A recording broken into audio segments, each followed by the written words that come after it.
वह शादीशुदा है और अपनी पत्नी के साथ रहता है, फिर भी उसका दिल बेकाबू होकर अपनी साली के साथ एक तरफा प्यार में फंस गया। वह साली से एक तरफा प्यार में मदांध बनकर किसी भी हद को गुजरने को तैयार था। उसे यह सहन नहीं हो रहा था कि उसका सहोदर छोटा भाई उसकी साली से ही लव मैरिज करके खुशहाल रहे।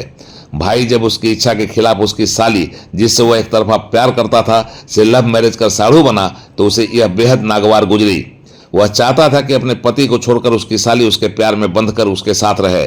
वह चाहता था कि उसका भाई, जो उसकी छोटी साली से शादी कर अब साढ़ू बन गया है, वह अपनी पत्नी को छोड़कर जीजा साली के बीच के रास्ते से निकल जाए, उसकी साली से उसके भाई का रिश्ता खत्म हो जाए। और जब ऐसा नहीं हुआ तो फिर उसने ऐसी खतरनाक योजना बना डाली कि रूह कांप उठती है। यह योजना थी अपने भाई को मौत की घाट उतारकर हमेशा हमेशा के लिए शांत कर देने की। उसने इसकी परवाह नहीं की कि इससे न केवल भाई की हत्या होगी बल्कि एक पवित्र संबंध का भी कत्ल होगा। एक तरफा प्यार में पागल अपनी साली को पाने के लिए उसने साजिश रचकर जिस घटना को अंजाम दिया, उससे कलेजा मुंह को आ जाता है। अपनी साली से एक तरफा प्यार में पागल हुआ शख्स अपने ही भाई की, जो अब उसका साढ़ू बन चुका था, की हत्या की सुपारी भारे के हत्यारों को देता है और फिर योजनाबद्ध तरीके से वह अपने भाई की लोमहर्षक तरीके से हत्या करवाकर सनसनी फैला देता है। सेक्टर 9 के रहने वाले और टोटो चलाकर अपनी जीविका चलाने वाले धनंजय गुप्ता की हत्याकांड की गुत्थी जब सुलझी तो यही कहानी सामने आई। धनंजय गुप्ता की हत्या कराने वाला कोई और नहीं बल्कि उसका सगा भाई अजय गुप्ता ही रहा है, जिसने 1,40,000 की सुपारी देकर भारे के हत्यारों से इस लोमहर्षक कांड को अंजाम दिलाया। इस हत्याकांड से पिंडराजौरा थाना क्षेत्र में सनसनी ही फैल गई। राष्ट्रीय उच्च पथ के 4 लेन में चाकू से गोदकर धनंजय गुप्ता की हत्या का ठिकाने लगा देगी लाश के मिलने के बाद कानून व्यवस्था का सवाल भी उठाया गया और पुलिस पर हत्यारों की गिरफ्तारी करने का दबाव बनाया गया। दिल दहला देने वाली इस घटना को 4 लेन के किनारे अंजाम देकर फरार हत्यारों को गिरफ्तार करना किसी बड़ी चुनौती से कम नहीं थी और इस कांड की गुत्थी सुलझाना भी पुलिस के लिए एक बड़ा टास्क था। लेकिन वैज्ञानिक अनुसंधान और घटनास्थल से मिले साक्ष्यों के आधार पर केवल 72 घंटे के भीतर पुलिस ने न केवल इस कांड की गुत्थी सुलझा ली बल्कि 2 आरोपियों को गिरफ्तार भी कर लिया। इसी के साथ हत्या में प्रयुक्त चाकू और स्कूटी भी बरामद कर लिया गया है। कई अन्य साक्ष्य भी मिले हैं जो इस कांड के मुजरिमों को सजा दिलाने में अपनी भूमिका निभाएंगे। इस कांड को अंजाम देने दिलाने में कुल 4 लोगों की भूमिका सामने आई है, जिसमें चाकू से गोदकर हत्या करने वाले 2 हत्यारे गिरफ्तार कर लिए गए हैं। रोहित यादव और अभिषेक महतो की गिरफ्तारी के बाद इस हत्याकांड के पीछे का सच उभर कर सामने आया है और इसी के साथ इस कांड में मुख्य भूमिका निभाने वाले मृतक धनंजय के भाई अजय गुप्ता भी बेनकाब हुआ है। अजय गुप्ता ने ही अपने भाई से साढ़ू बने धनंजय गुप्ता को अपनी साली के रास्ते से हटाने के लिए अपने मित्र करण राय को 1,40,000 की सुपारी दी और अग्रिम के तौर पर 70,000 रुपये का भुगतान कर दिया। सुपारी मिलने के बाद करण राय ने अपने भगिना रोहित यादव और उसके मित्र अभिषेक महतो को इस काम में लगाया। फिर योजना बनाई गई। धनंजय को, जो भाड़े पर टोटो चलाता था, किराए पर चलने के बहाने बुलाया गया। घटना के 3-4 दिन पहले सभी इसी टोटो से लिरोडी स्थान गए, फिर वापस आए। घटना के दिन टोटो को बुलाकर उस पर सवार होकर अभिषेक महतो और रोहित यादव ने जयनाम और बालीडी दिन भर घुमाई की। पीछे से इन लोगों पर निगरानी रखने के लिए करण राय अपनी स्कूटी से घूम रहा था। 4 तारीख को वापसी के क्रम में 4 लेन के पास दारू पीने के बहाने गाड़ी रोककर धनंजय के साथ गाड़ी पर सवार हत्यारों ने अपनी योजना को फूलपूर्व बनाया। इस बीच धनंजय की पत्नी ने धनंजय से बातचीत की।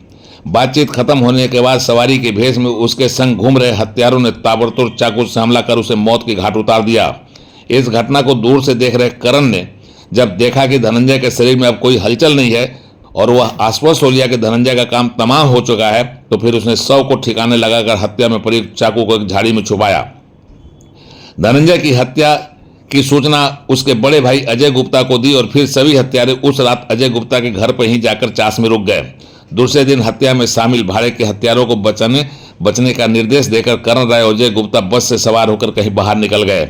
हत्या के आरोप में जब वैज्ञानिक अनुसंधान आगे बढ़ा और इस कांड में संलिप्त 2 आरोपियों को पुलिस ने गिरफ्तार कर रक्त रंजित चाकू को बरामद कर लिया, तो इस लोमहर्षक घटना के पीछे की जो कहानी सामने आई वह बेहद चौंकाने वाली थी। एक भाई ने अपनी साली से एक तरफा प्यार के चक्कर में अपने ही सहोदर भाई, जो उसकी साली से लव मैरिज कर साढ़ू बन गया था, को रास्ते से हटवा दिया। दरअसल उसके पीछे अपमान का वह घूट भी है जो अजय गुप्ता और धनंजय गुप्ता के बीच मारपीट के कारण हुआ था। दरअसल अजय गुप्ता चाहता था कि उसका भाई उसकी साली से दूर हो जाए और जब उसने ऐसा करने से मना कर दिया तो दोनों भाइयों के बीच विवाद हुआ और फिर मारपीट भी हुई थी।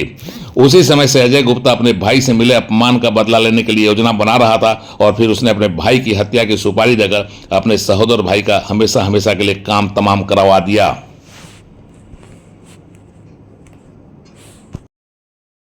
क्रम में पता चला कि मृतक धनंजय कुमार गुप्ता के बड़े भाई अजय गुप्ता की शादी लक्ष्मी देवी से हुई थी और लक्ष्मी की ही छोटी बहन काजल से मृतक धनंजय गुप्ता की 1 साल पहले शादी हुई थी।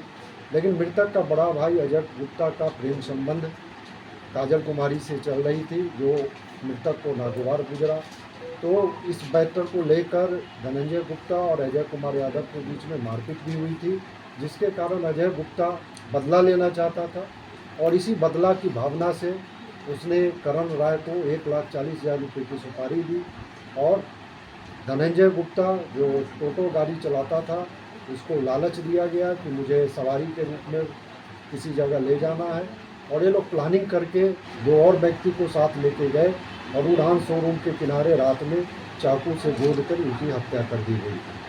2 व्यक्तियों को गिरफ्तार किया जा चुका है और अग्रतर कार्रवाई की जा रही है और इनके पोजीशन से फूल लगा हुआ चाकू भी बरामद किया गया है जो हत्या करने में प्रयुक्त हुआ था। इसके अलावा 2 एंड्रॉयड का मोबाइल भी बरामद किया गया है, कांड में प्रयुक्त स्कूटी गाड़ी भी बरामद किया गया है और फूल लगा हुआ जो अपने ही भाई धनंजय गुप्ता की हत्या का मास्टरमाइंड अजय गुप्ता और इस कांड की सुपारी लेने वाला करण राय दोनों अभी फरार हो गए हैं और दोनों की गिरफ्तारी के लिए पुलिस की लगातार छापेमारी चल रही है।